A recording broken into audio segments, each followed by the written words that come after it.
Bismillahirrahmanirrahim. Allahumma salli ala Muhammad wa alihi tayyibin at-tahirin. En el nombre de Dios, el clementísimo y misericordiosísimo.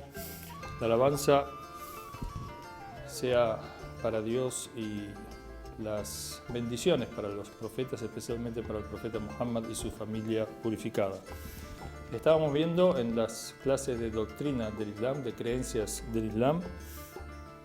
Hoy nos toca hablar de la existencia de Dios, de las pruebas de la existencia de Dios, y el primer tema que tratamos es lo que los sabios sostienen acerca de que el conocimiento de Dios en realidad es innato, está inserto en la creación nuestra, en el ser nuestro, es decir, el ser del ser humano, el alma, el espíritu del ser humano, el ser del ser humano, la constitución esencial es de tal forma que adora a Dios, se inclina a Dios, conoce a Dios en forma, digamos, espontánea, natural. De modo que no hace falta la demostración de la existencia de Dios para el ser humano. El ser humano naturalmente que, digamos, se ve a sí mismo, ve el mundo, ve el orden, la belleza, es consciente de sus necesidades, de su impotencia, de su imperfección, en el sentido de que no es él quien se ha dado a sí mismo al ser, se da cuenta que natural y espontáneamente busca a Dios y conoce a Dios, a ese ser absoluto, perfecto, que está provisto de todos los atributos de perfección que él contiene, pero en forma limitada y dada, digamos, no por sí. Entonces, el primer punto es que hay quienes sostienen que a Dios se lo conoce por fe y no por razón. Nosotros ya vimos de que en el Islam no, la fe debe estar fundada en la razón y la razón a su vez apoyada por la intuición y la revelación. Pero a su vez hay quienes sostienen que a Dios hay que demostrarlo y hay que traer argumentos y es cuestión, digamos, de intrincada, digamos, argumentación intelectual propia de filósofos, teólogos, y solamente ellos pueden conocer.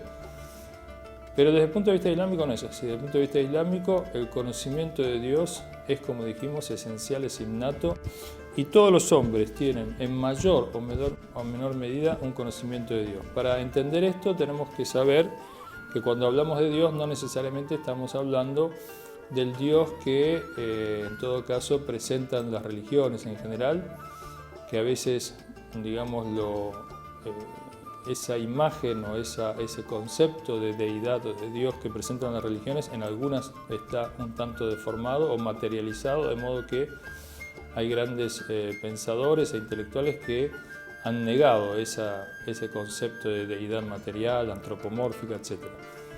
Sino que entendemos por Dios los atributos de perfección, de eternidad, de poder, de sabiduría y por lo tanto de belleza, de bondad, y esto está inserto en el alma humana. El alma humana, digamos, tiene una idea de la totalidad, de la perfección o de lo absoluto de estos atributos, y si bien estos atributos se manifiestan en sí mismos, en el ser humano y en la creación, de manera permanente, eterna, sin límites, existen en un ser trascendente y sabemos y somos conscientes que no existe ni en el mundo ni en nosotros. ¿Por qué? Porque somos limitados y somos finitos. Por lo tanto, el Sagrado Corán dice: Afillakum fatir samawat, afillahi shakum fatir samawat wal ard. ¿Acaso hay dudas en Dios, el creador de los cielos y de la tierra? O sea que presenta el Corán desde este punto de vista que el conocimiento de Dios es innato y esencial, que no hay realmente lugar a dudas si uno hace introspección por una parte, ve su condición y por otro lado ve la realidad del universo y la realidad de sí mismo. Y dice el Corán: Faqim wajhaka lidini hanifan fitrat Allah allati fatara an-nas alayha la tabdila li khalqillah.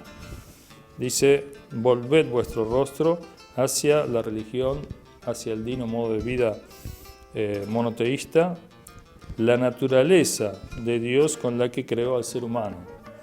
No hay cambios en la creación de Dios. Por lo tanto, la creación del ser humano tiene que ver con esta condición innata, digamos, original, no adquirida, de este conocimiento de Dios, de esta conciencia de la divinidad, de lo absoluto, y esta inclinación permanente a adorar a lo absoluto o a recurrir, a refugiarse en Él, a buscar apoyo en Él y a buscar, digamos, lo que el hombre necesita y es consciente de que no tiene, que son, digamos, los atributos de perfección.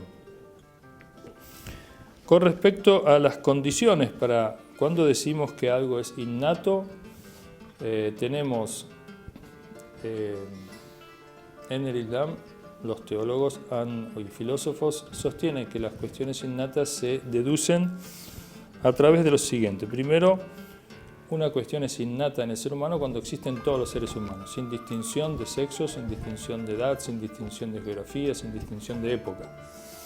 La segunda cuestión es que sea fijo, permanente, digamos, no que es un fenómeno que aparece en una determinada época o en un determinado lugar y no en otro, sino que está presente en todo tiempo y en todo lugar. Y por último, que los atributos innatos no se enseñan, digamos, sino que están digamos, inmersos o son intrínsecos al ser humano.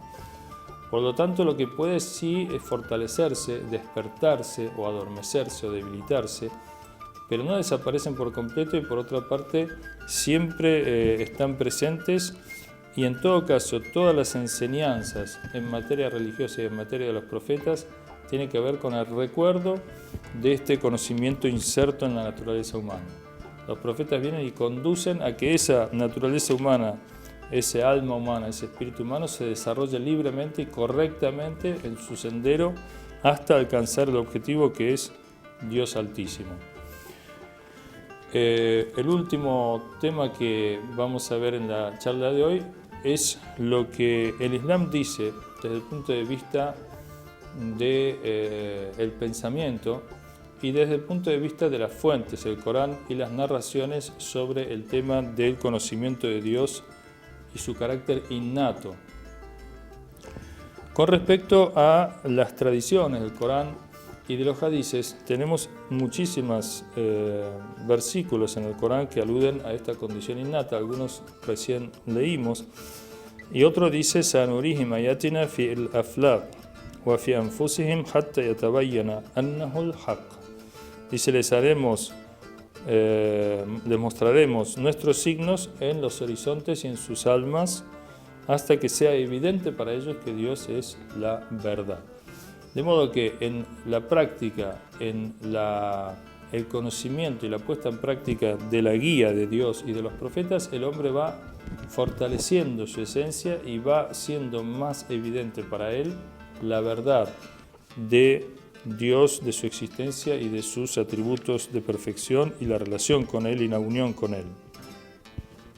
En el Corán tenemos que Dios envía a los profetas y también en Nahj al-Balagha del Imam Ali, el sucesor del profeta, dice que los mensajeros y profetas son enviados para despertar la naturaleza innata del ser humano. Y los caminos para recordar este conocimiento innato, para recordar a Dios, uno de ellos está dado por la vivencia de situaciones límites, cuando el hombre, digamos, se cortan los lazos de esperanza y de relación con los seres vivos, con los seres materiales, con cualquier otro refugio que no sea Dios en una situación límite, un accidente cercano a la muerte de seres queridos, situaciones traumáticas, trágicas o situaciones también a veces un alumbramiento, puede ser un nacimiento, o situaciones en definitiva en que el hombre es consciente de un poder superior o se inclina a un poder superior que encuentra en sí mismo y en el mundo. Por ejemplo, en el Corán está el ejemplo de la gente que embarca y después sufre un naufragio y cómo adora a Dios sinceramente. O, por ejemplo, cuando se anuncia algún tipo de accidente en un avión o en una situación de este tipo, que el ser humano innatamente o espontáneamente, sin necesidad de argumentaciones y demostraciones intelectuales, el hombre acude a Dios. Por otro lado, se ve que en la naturaleza humana, digamos, la mayoría de los hombres a lo largo de la historia han adorado a Dios y adoran a Dios y en su mayoría adoran a Dios.